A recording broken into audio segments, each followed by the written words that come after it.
이탈리아의 토리노 박물관에는 그리스 로마 신화에 등장하는 기회의 신 카이로스의 조각상이 있다.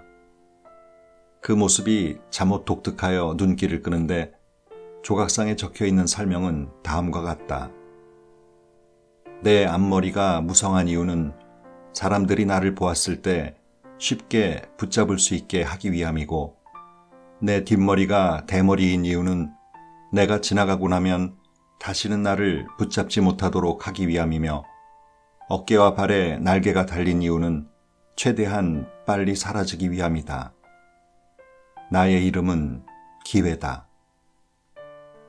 위기는 곧 기회라고 하지만 그 기회를 거머쥘 행운은 아무에게나 오지 않는다. 평소에 준비가 되어 있는 사람, 본질에 집중할 줄 아는 사람, 당당하게 돌파하려는 용기가 있는 사람에게만 행운이 언뜻 모습을 비출 뿐이다. 책 읽는 다락방의 제이입니다. 우리가 살다 보면 크고 작은 시련과 위기를 맞게 되는데 이때 듣는 조언 가운데 빠지지 않는 말이 있죠. 호랑이에게 물려가도 정신만 차리면 된다. 무슨 뜻인지도 알겠고 맞는 말이긴 합니다만 생존이 위협받는 그런 상황에선 아마 대부분은 오금이 저려 사실 아무 생각도 나질 않게 될 겁니다. 뜻밖의 일로 황망하게 되면 왜 이런 현상이 생기는 걸까요? 이런 상황에선 그럴 수밖에 없는 걸까요? 오늘 소개해드릴 책은 다산 초당에서 펴낸 태도 수업인데요. 저자인 한재우는 태도를 배워서 익히면 우리가 살면서 겪게 되는 위기 상황에 대처할 능력을 가질 수 있다고 얘기합니다. 그럼 태도란 무엇이고 어떻게 그게 가능할까요? 작가는 프롤로그에서 태도에 대해, 그리고 그 태도가 공포와 위기와 같은 응급 상황을 어떻게 통제할 수 있는지에 대해 얘기합니다. 가장 불안할 때 가장 담대하게, 그 어떤 상황에서든 선택을 좌우하는 결정적인 요소는 바로 태도다. 지식, 자본, 경험, 기술 등 우리가 보유한 모든 자산이 요리의 재료라면 태도는 요리 실력 그 자체다. 요리 실력이 출중한 사람은 소박한 재료로도 얼마든지 먹을 만한 음식을 만들어내듯, 태도가 훌륭한 사람은 가진 것이 부족하더라도 언제나 기대할 수 있는 최상의 성과를 만들어낸다. 어떻게 그것이 가능할까? 요즘 태도라는 말은 흔히 유명인의 태도 논란이나 태도가 그게 뭐야? 라는 비난처럼 부적절한 자세를 지적할 때 쓰이곤 한다. 겸손하고 바른 자세를 태도의 전부라고 오해할 여지도 있다. 하지만 태도를 뜻하는 영단어 애티튜드의 어원을 들여다보면 태도의 의미는 훨씬 깊고 넓다. 애티튜드의 뿌리는 적합한, 알맞은을 의미하는 라틴어 앱투스에서 유래되었다. 즉, 어떤 상황에 아주 적합하고 알맞은 자세가 태도의 본래 의미인 것이다. 벼랑 끝에 놓인 위기이건, 오랫동안 지속될 폭풍우이건, 자신이 처한 상황에 맞게 정확하게 움직일 수 있는 힘, 그것이 태도다. 그러므로 다른 어떤 것도 아닌 태도가 일의 성패를 결정적으로 좌우하는 것이 당연하다. 우리 두뇌에는 업무 처리의 우선순위가 존재한다. 그중 첫 번째는 단연 생존이 위협받는 응급 상황이다. 산짐승에게 쫓겨 미친 듯이 달아날 때에는 아무 생각이 떠오르지 않는다. 산짐승처럼 어마어마한 공포가 아닐지라도 두려움이나 분노와 같은 감정적인 동요를 겪을 때 역시 두뇌는 이를 응급 상황으로 취급한다. 감정적인 스트레스가 발생하면 두뇌는 그 스트레스와 싸우는 데 몰두해서 우선적인 에너지를 집중하므로 이때는 남의 말을 경청하거나 이성적인 판단을 할 수 없다. 압박 속에서도 감정적인 동요를 컨트롤할 수 있어야만 두뇌는 자신의 모든 능력을 생각하는 데 투입한다. 태도를 배워서 익히는 것이 과연 가능할까? 물론이다. 성격 심리학 분야의 대가 고든 올포트는 태도를 개인이 외부의 상황에 반응하는 데 영향을 주는 정신적인 상태라고 정의하면서 태도가 경험을 통해 형성된다고 밝혔다. 즉, 선천적으로 정해진 것이 아니라 학습, 미디어, 인간관계, 성공의 실패 등 살면서 겪는 여러 가지 경험을 통해서 태도가 습득된다는 이야기다. 태도가 상황보다 중요하다. 미국의 유명 정신과 의사인 칼 매닝거가 항상 강조해온 말이다. 당신에게 벌어진 일은 결코 당신의 미래를 결정하지 않는다. 그 일을 대하는 당신의 태도가 당신의 미래를 결정한다. 현재가 어떠하건 미래는 언제나 당신의 선택에 달려 있다. 이 책은 태도를 결정짓는 두려움, 혐오, 외로움, 성찰, 기회, 책임, 회복력, 변화, 체력, 감사, 시간, 사랑 이렇게 12가지 키워드를 4부로 나누어 그 상관관계를 구체적으로 설명하고 있는데요. 오늘은 이 가운데 두려움과 혐오, 변화에 대한 글을 부분 발췌하여 소개해드리겠습니다.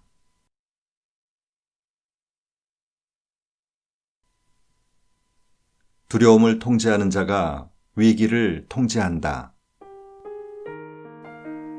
치타에게 쫓겨 죽을 힘을 다해 달아나는 세렝게티 초원의 가젤. 은행이 파산에 임박했다는 속보에 놀라 예금을 인출하러 뛰어가는 월스트리트의 시민. 본부장에게 불려가서 실적에 대한 호된 질책을 받으며 정리해고 운운하는 말을 들은 여의도 직장인의 상태에는 어떤 공통점이 있을까?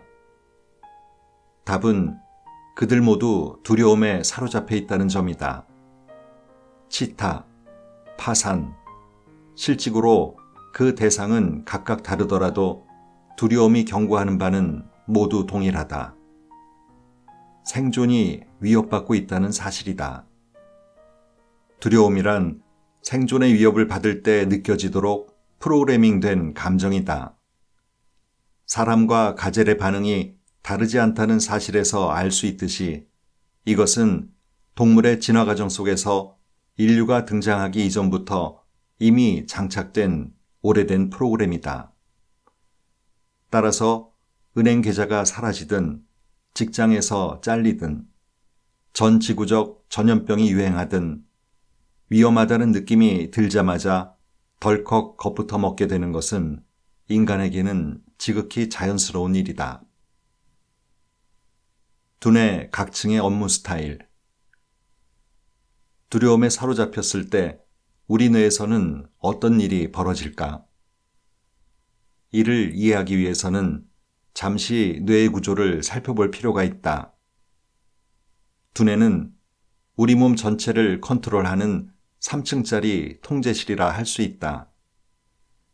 1층의 이름은 뇌간이다.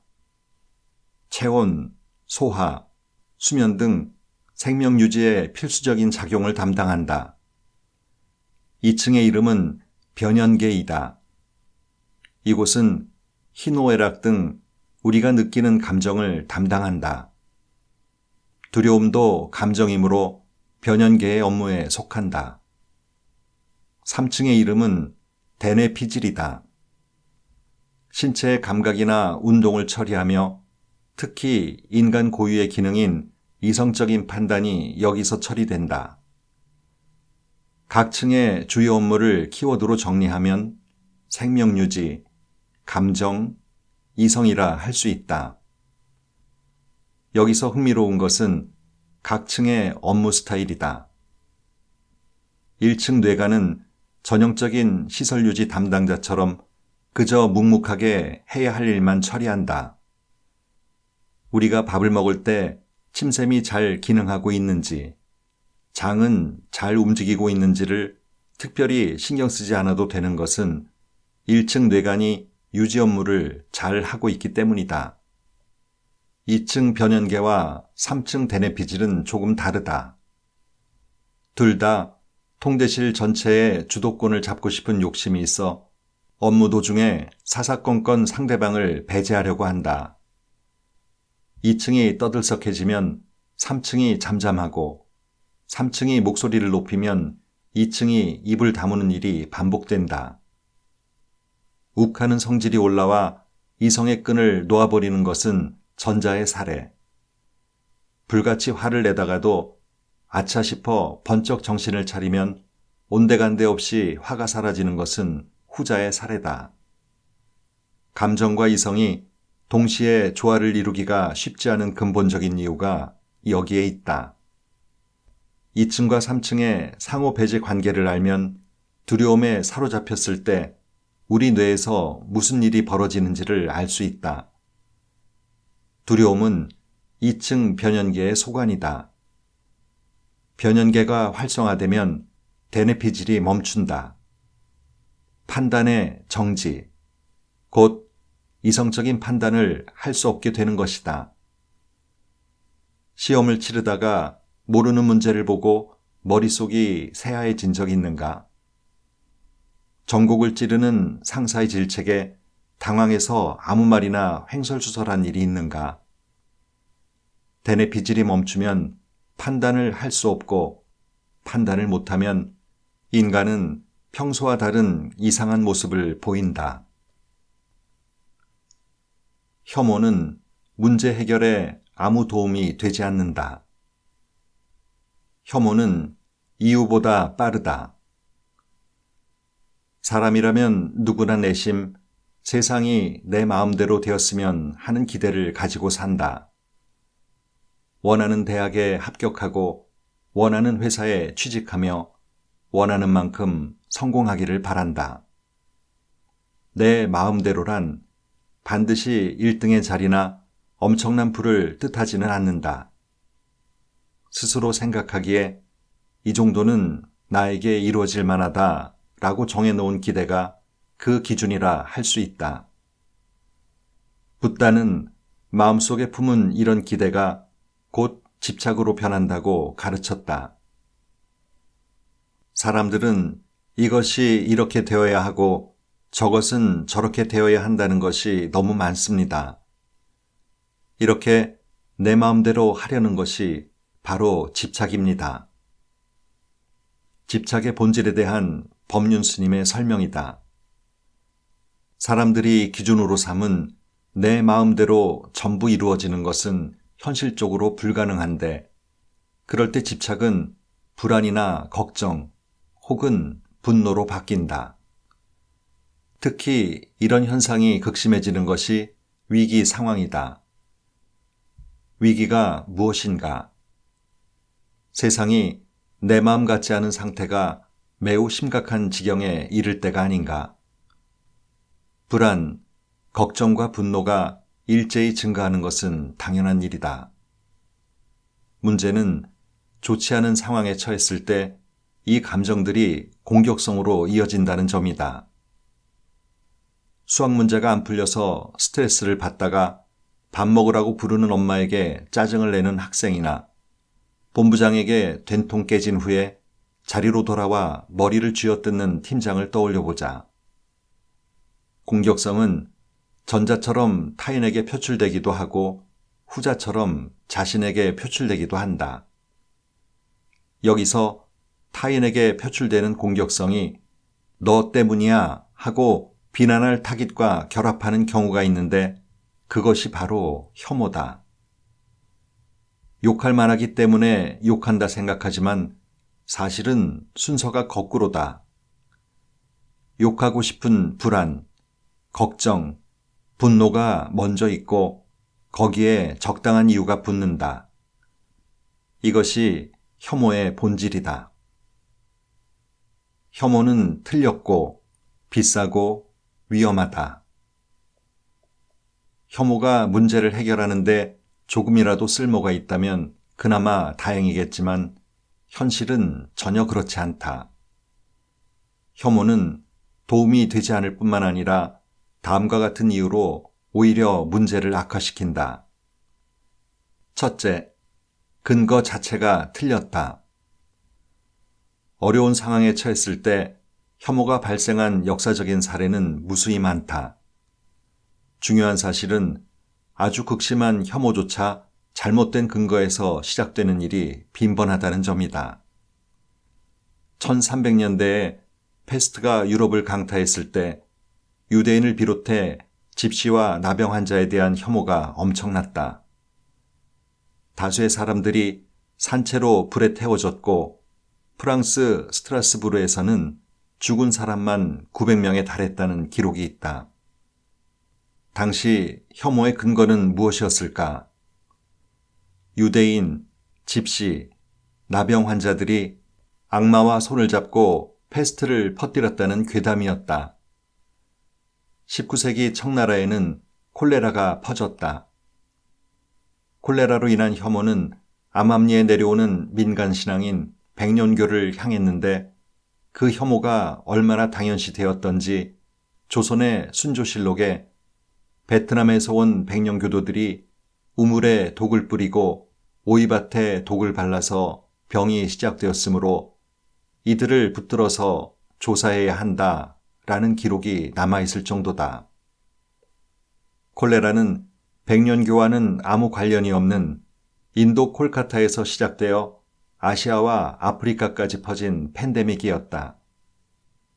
1923년 관동 대지진 당시에 지진에 이어 대형 화재가 발생했다. 당시 일본의 집들이 주로 목조 건물인 탓이었다. 그때도 제1조선인에 대한 혐오가 엄청나게 발생해 무려 6,000명이 넘는 조선인들이 무참히 학살당했다. 조선인이 불을 질렀다. 조선인이 우물에 독을 탔다는 유언비어 때문이었다. 1931년 7월 조선에서는 며칠 사이에 인천을 비롯한 신의주, 대전, 평양, 경성 등 전국 각지에서 중국인을 향한 화교 배척 폭동이 일어났다. 수십 혹은 수백 명의 군중이 화교가 경영하는 상점이나 거주지를 습격한 것이다. 일제강점기에 조선인들이 일본인도 아닌 중국인을 혐오한 까닭은 무엇이었을까? 도화선이 된 것은 만주에서 중국인들에 의해 조선인이 살해당했다는 만보산 사건에 대한 조선일보의 오보였다. 둘째, 반드시 추가적인 비용이 든다. 설사 혐오의 근거가 아주 틀린 것이 아니라 해도 혐오로 문제를 해결해서는 안 되는 이유다. 2020년 2월 신천지 교회의 신도 사이에서 코로나가 확산되었을 때 그들을 향한 많은 비난이 쇄도했다. 적극적으로 신상을 밝히고 빨리 진단검사를 받으라는 요구였다. 비난이 혐오에 가까운 감정으로 격화되자 몇몇 신도는 오히려 검사를 받지 않고 숨어버렸다. 이태원 클럽의 경우에도 그랬다. 성소수자에 대한 혐오로 번지면서 강제로 커밍아웃되는 상황을 꺼린 검사 대상자들이 더 숨어버렸다. 둘 다 방역을 위해 1분 1초가 아까운 시점에서 벌어진 일이다. 그로 인해 확진자가 증가하고 귀한 행정력과 방역력이 아깝게 낭비되었음은 두말할 필요가 없다. 혐오로 인한 상처 역시 비용을 부른다. 친구끼리 다투다가 말 한마디를 잘못해도 관계가 틀어지는데 조직이나 국가적 차원의 혐오라면 그 상처가 얼마나 크고 깊을 것인가. 선거 때마다 골칫덩어리로 등장하는 지역 감정이나 우리나라와 일본 사이에 쌓인 감정의 골이 그 예다. 유럽 역사에서 길고 긴 혐오의 대상이었던 유대인들은 박해받은 자신들의 역사를 어린 시절부터 배우고 또 배운다. 이렇게 시간을 뛰어넘어 끈질기게 되물림되는 것이 혐오의 상처다. 혐오로 문제를 해결하려는 자세는 어차피 치를 결제대금을 턱없이 비싼 이자를 물면서 나중으로 미루는 것이나 다름없다. 셋째, 위험할 정도로 강한 감정이다. 잘못된 근거에서 비롯되고 많은 추가 비용까지 요구되는 것이 혐오라면 매우 조심스럽게 다뤄야 하는 것이 상식적이다. 그러나 실제로는 오히려 정반대로 과격하고 위험한 혐오 현상이 주를 이루는 것은 왜일까? 혐오의 심리 구조에는 공격성과 정당성이 포함되어 있다. 혐오감을 분출하는 사람들은 들끓는 에너지를 남에게 쏟아내며 카타르시스를 느끼는 동시에 자기 스스로는 마땅히 할 일을 했다는 만족감을 얻는다. 따라서 혐오의 가해자에게는 죄책감이 없다. 오히려 세상에 도움이 되는 일을 하고 있다는 도덕적 우월감까지 느낀다.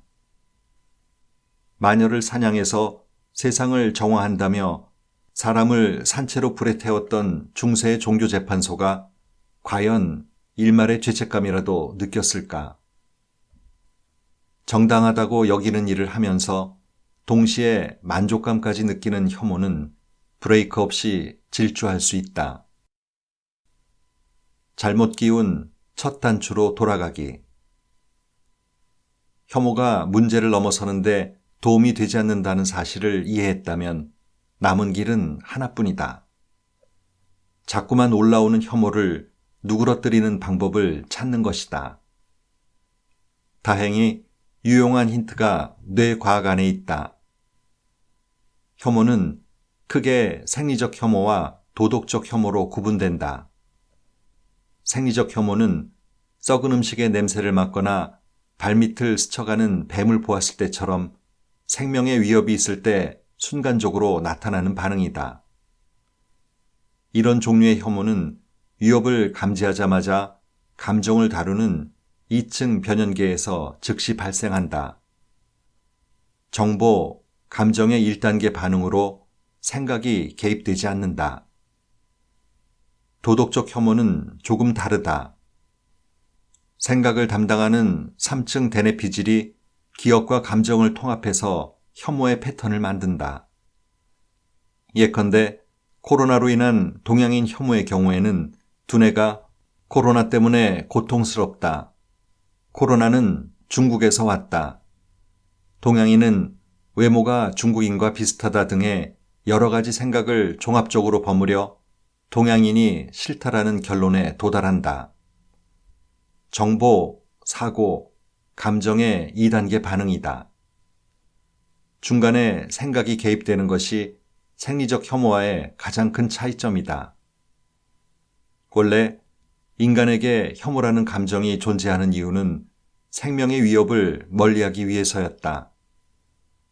위험한 대상을 싫어하도록 두뇌가 프로그래밍 되어 있다가 실제로 대상과 접촉했을 때 신체에게 즉시 피하라는 지시를 내리는 것이다.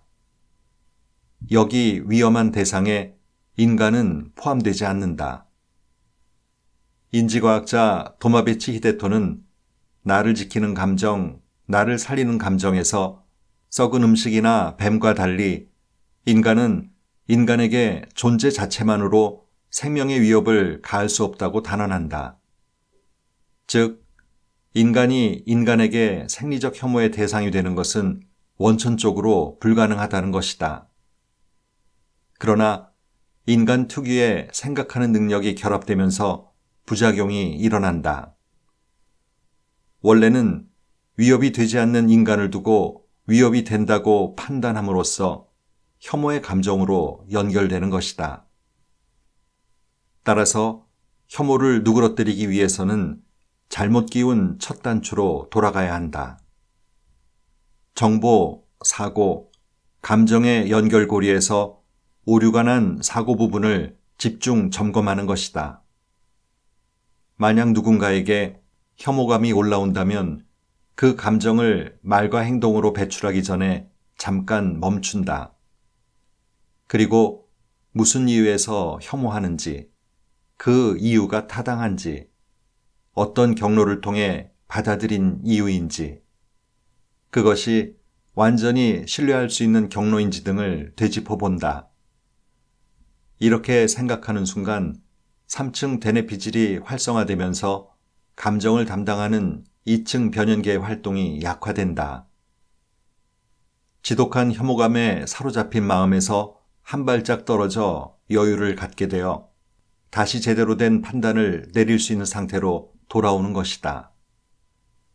대개는 이 점검을 통해 혐오의 근거가 생각보다 부실하다는 사실을 깨닫게 된다.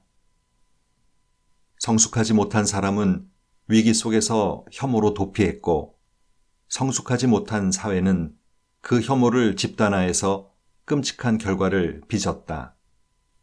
그래서 어려운 고비를 지나쳐 부정적인 감정이 사그라든 뒤에는 마치 홧김에 부숴버린 자기 집을 다시 짓듯이 꾸역꾸역 어리석음의 대가를 치러야 했다. 불행하게도 그것이 인류의 역사였고 우리의 과거였다. 삶은 크고 작은 위기의 반복으로 이루어진다. 그리고 반복될 때마다 또 다른 혐오가 당신을 찾아올 것이다. 혐오는 위기를 해결하는 방법이 아니라 위기가 낳은 폐해일 뿐이다. 고비의 국면에 누군가를 혐오하는 마음이 올라오거든 감정에 사로잡히는 대신 이를 기억하라. 혐오는 문제 해결에 아무 도움이 되지 않는다. 변화를 가져올 수 있는 최소한의 행동부터 시작하라. 이행 장치. 29살 무렵 소설가 빅토르 위고는 원고의 마감일을 지키지 못할 것 같은 불안에 시달리고 있었다. 11살 때 이미 나는 샤토브리앙이 아니면 아무것도 되지 않겠다라며 당대의 유명 작가처럼 되겠다는 글을 일기장에 쓸 정도로 글쓰기에 확신이 있던 그였지만 호탕한 성격으로 사람을 좋아했던지라 신나게 놀거나 다른 일에 손을 대면서 시간을 소비했다. 계속 마감 일정이 미루어지자 마침내 출판사에서는 1831년 2월까지 원고를 달라고 최종 날짜를 못 박았다. 궁지에 몰린 위고는 특이한 방식의 결단을 했다. 옷을 모두 모아 커다란 옷장 안에 처박고는 아예 옷장문을 잠궈버린 것이다.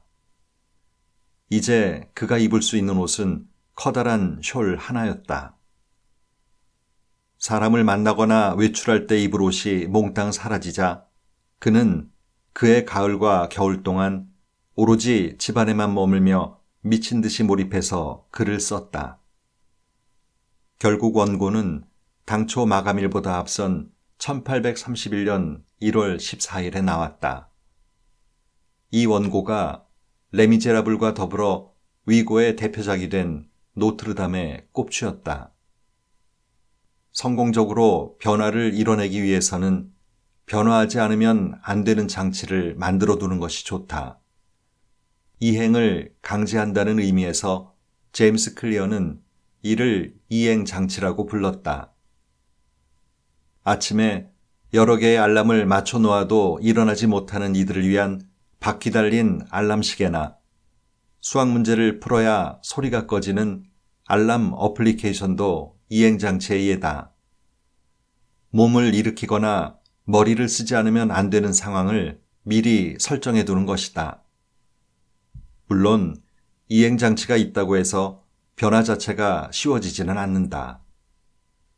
눈 뜨자마자 집안 여기저기를 대굴대굴 굴러다니는 알람 시계를 붙잡는 일이 즐거울 리 없고 입을 옷이 없어 벌거벗은 채로 글을 쓴다고 해서 글이 술술 써질 리 없다. 대신 이행장치는 다른 선택지를 제거해 버림으로써 두뇌의 고통을 줄여준다. 우리가 변화를 미적거리는 이유는 현상 유지라는 선택지가 남아있기 때문이다. 정말로 살을 빼야 해. 사업 모델을 바꾸지 않으면 끝이야 라고 머리로 생각하더라도 아직 현상 유지의 가능성이 조금이라도 남아있다면 꿈쩍하지 않으려 한다. 두뇌 한 구석에서 포기하지 않고 변화에 저항하는 마음이 작동하는 것이다. 반면 변화 외에 답이 없을 때 변화는 쉬워지는 법이다.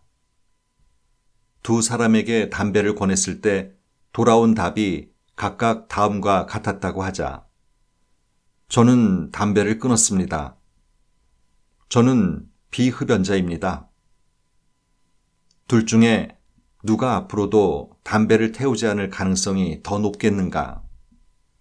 답은 후자다. 전자는 행동 차원의 답인 반면 후자는 정체성 차원의 답이기 때문이다. 정체성은 나는 어떤 사람이라는 믿음이다. 행동이 반복되면 습관이 되고 습관이 깊어지면 정체성이 된다. 소설가 김현수는 우리가 보낸 시간에서 그러한 자신의 경험을 이렇게 요약했다. 지난 8년 동안 나는 거의 매일 글을 썼다. 그 결과 몇 권의 책이 출판됐다. 고등학교 시절의 나를 생각하면 그것만 해도 정말 대단한 일이라고 말할 수 있다. 하지만 그보다 더 대단한 것은 지난 8년 사이에 내가 원하던 바로 그 사람이 돼갔다는 점이다. 눈치채지도 못할 만큼 아주 서서히, 하지만 지나고 보니 너무도 분명하게. 어떤 행동이 정체성으로 깊어지면 더 이상의 동기부여가 필요치 않다. 두뇌의 저항 역시 최소화된다. 나는 원래 그런 사람이니까 나라는 사람에 맞는 행동을 할 뿐이다. 위기에 필요한 것은 변화하는 사람이라는 정체성이다. 변화하는 사람은 위기를 빠르게 감지하고 세상의 변화에 민감하며 그에 맞춰 빠르게 적응한다. 그들의 두뇌는 변화를 크게 두려워하지 않는다. 뭔가 또 새로운 것을 하는군. 늘 그래왔듯. 정체성을 뜻하는 단어 아이덴티티는 반복적으로와 실제하다라는 뜻의 라틴어로부터 나왔다. 반복된 실제가 정체성을 형성하는 핵심인 것이다. 매일 글을 쓰다 보면 작가가 되고 매일 사업을 하다 보면 사업가가 되듯이 매일 아주 작은 변화를 시도하고 경험하는 사람은 자기 자신을 변화하는 사람으로 여기게 된다. 저자는 에필로그에서 이런 말로 매짐을 합니다. 올바른 태도란 걱정이나 두려움이 없는 평정심에서 그치는 것이 아니다. 태도는 결국 행동으로 이어져야 한다. 위기 속에서 담담함을 유지하고 주어진 현실을 직시하면서 그 안에서 할 수 있는 일에 집중하는 것까지를 포함해야 올바른 태도이며 그런 태도가 위기를 극복하는 근본적인 힘이다. 모두가 어렵고 힘들고 그래서 많이 예민합니다. 이 상황에서 서로 생채기를 내는 그 에너지로 각자 자기 자리에서 묵묵히 맡은 바 소임을 다하는 태도가 필요하리라 생각합니다. 오늘도 좋은 하루 보내세요.